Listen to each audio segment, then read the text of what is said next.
cette belle mise au point sur les différents moyens thérapeutiques de l'obésité. Alors, on invite les deux orateurs à nous joindre ici et on ouvre une discussion de 15 minutes pour les deux communications. Alors, la parole est à la salle.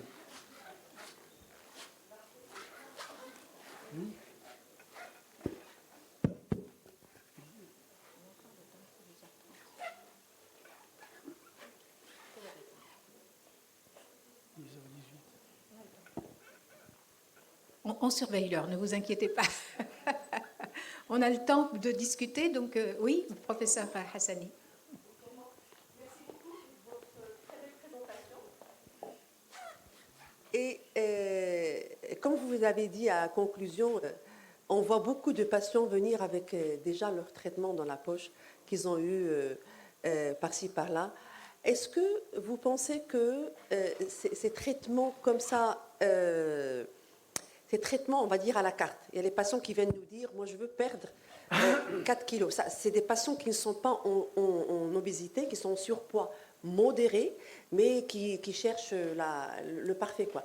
Qui nous disent, moi je veux perdre 4 kilos, 5 kilos, et ils ramènent les traitements. Donc ils font un traitement ponctuel. Est-ce qu'il y a des retombées négatives à faire des traitements ponctuels avec ces nouvelles thérapeutiques? Merci. Donc, excellente question. Premier point, déjà le fait de ramener ces médicaments, des fois on les ramène des pays du Golfe et ce n'est pas la première DCI. C'est des produits qui ne sont pas fabriqués, soit selon les boîtes en Europe, au Danemark ou aux États-Unis. C'est des produits qui sont fabriqués en Inde, mais qui ont le même étiquetage. Et donc, on n'a pas le même effet, on a plus d'effets secondaires. Donc ça, c'est de 1. De 2, déjà, il faut voir ce tissu adipeux.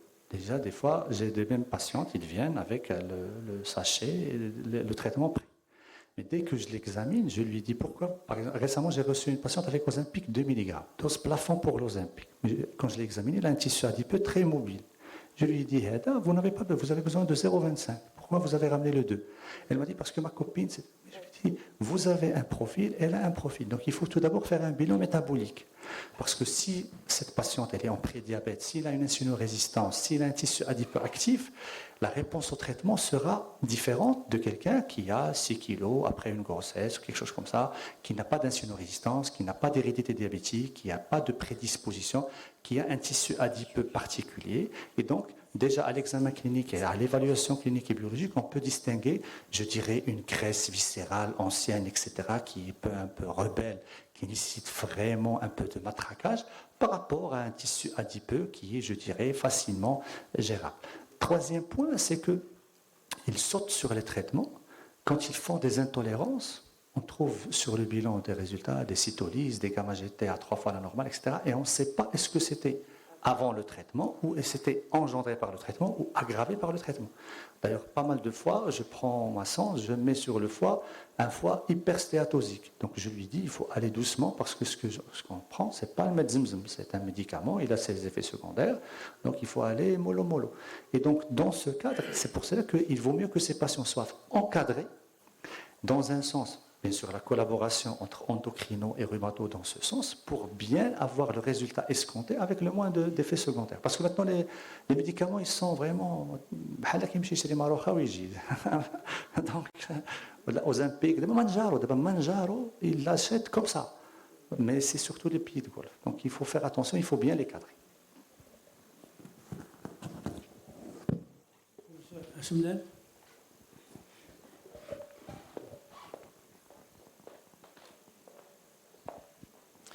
Merci. J'ai une petite question pour le professeur Amar. Concernant donc l'activité physique, on a vu que entre sitting disease, une activité donc pourvoyeuse d'arthrose, comment peut-on trouver un équilibre, c'est-à-dire conseiller une activité physique sans être trop excessif? On sait que beaucoup d'activités physiques, ça aussi, ça peut entraîner la survenue d'arthrose.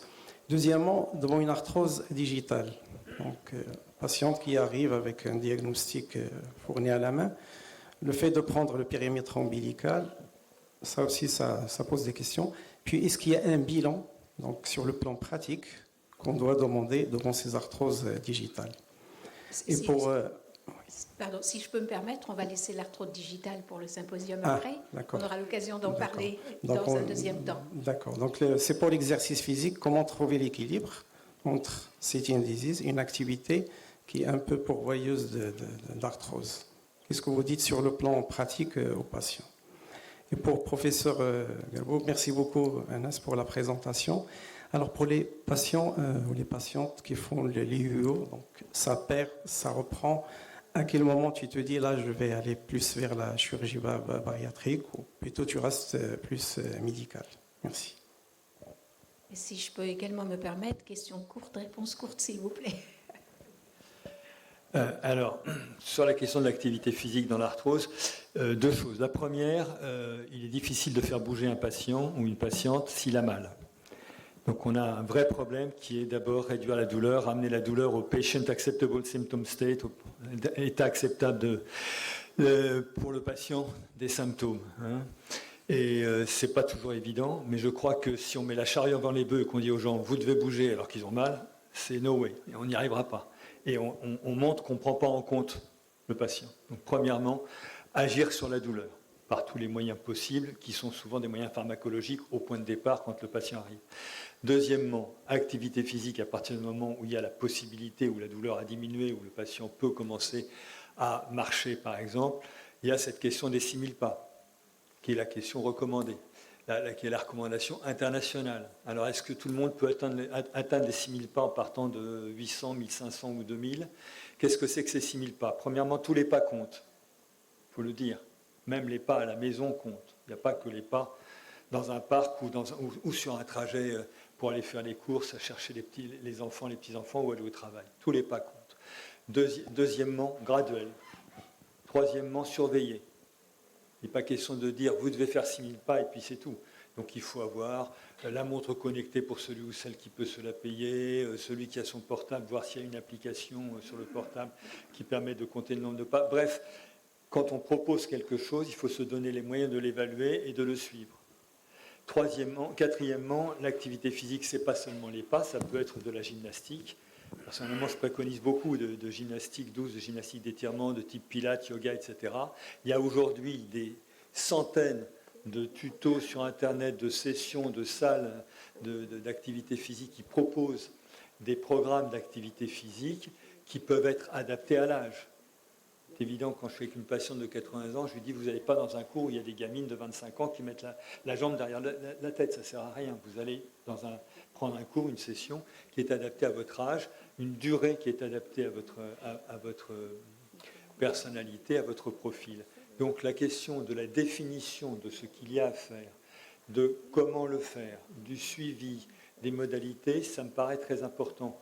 Il y a ensuite, évidemment, pour le sujet âgé et par rapport au problème de la sarcopénie, mais on n'est pas très loin, souvent, de ce problème de la sarcopénie dans la gonarthrose du sujet âgé. Simplement, l'exercice, se lever d'un siège, se rasseoir. Objectif, 5 fois, sans les mains. L'appui monopodal, 5 secondes, 10 secondes, 15 secondes. Et à chaque fois, vérifier, regarder ensemble à chaque consultation si ça a été fait. Personnellement, il m'arrive de dire un peu en rigolant aux patients, la prochaine fois que vous venez, il y a deux choses. Il y a la balance d'abord et ensuite, il y a comment vous vous relevez. Et je verrai tout de suite si vous avez fait vos exercices. Parce que dès la salle d'attente, on voit tout de suite si le patient a effectivement acquis ce dynamisme et retrouvé un petit peu de tonus musculaire. Donc je crois qu'il y a un certain nombre de choses comme ça qui peuvent être proposées, qui sont relativement simples. Ensuite, il y a des exercices d'étirement qu'on peut montrer. Personnellement, je montre aux patients des exercices dans le cabinet. Au moins 3 ou 4, y compris à des gens très âgés. Et la dernière chose, c'est mieux vaut quelque chose que rien, dans tous les cas. Donc quand j'ai des patients accompagnés, 87, 90, 92 ans, oui, mais il ne peut pas, il ne fait pas, il y a toujours la possibilité de faire quelque chose. Et ce petit quelque chose est toujours mieux que rien. Voilà. Les messages sont simples. C'est loin. Petite question. Oh, oui, juste demander à Dr Gelboub, l'analogue au GLP-1 apparaît comme la molécule miracle, puisque là, elle semble influer sur le cœur, le foie, le rein, l'articulation.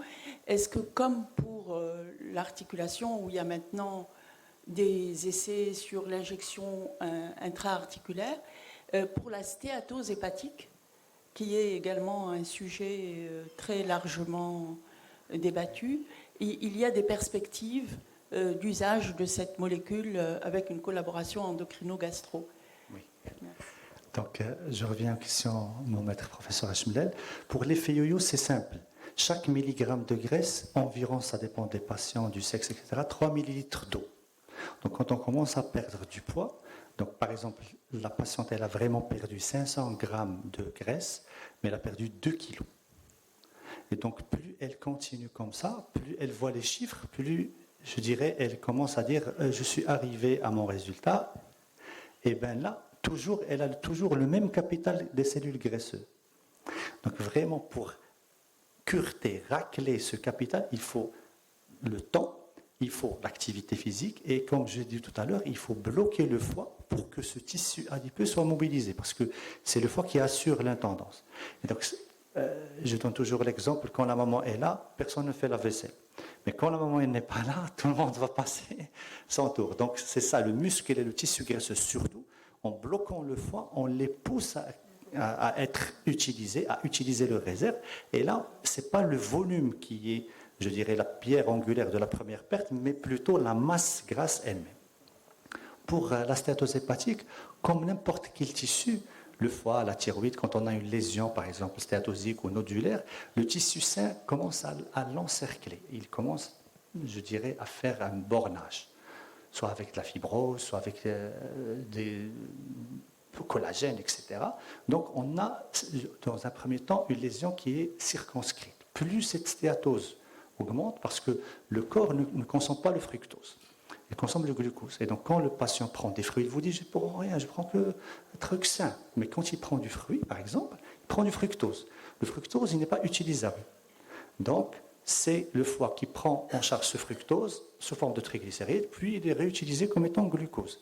Et donc, ce passage, quand on a un apport excessif avec des hypertriglycéridémies, on aura toujours une stéatose hépatique parce que le foie est débordé par rapport à ce qu'il gère. Et donc là, c'est ça l'intérêt du GLP-1. Donc on agit sur les apports dans un premier temps et on bloque la production hépatique du glucose dans un deuxième temps, et cela permet d'utiliser les graisses. Et donc plus on utilise les graisses, ils ne vont pas être stockés au niveau du foie. Et donc c'est une action, je dirais, indirecte sur la stéatose hépatique. Mais les résultats du GLP-1 physiologique et des analogues du GLP-1 qui miment un peu la physiologie sur les différents sites os, pancréas, cœur, etc., il y a des résultats promoteurs au niveau, très très prometteurs au niveau de la stéatose hépatique, mais ce n'est pas encore confirmé. Parce que c'est des petits échantillons, ce n'est pas vraiment très crédible. Mais il y a des résultats très très prometteurs. Merci. Je pense qu'on va limiter la discussion ici.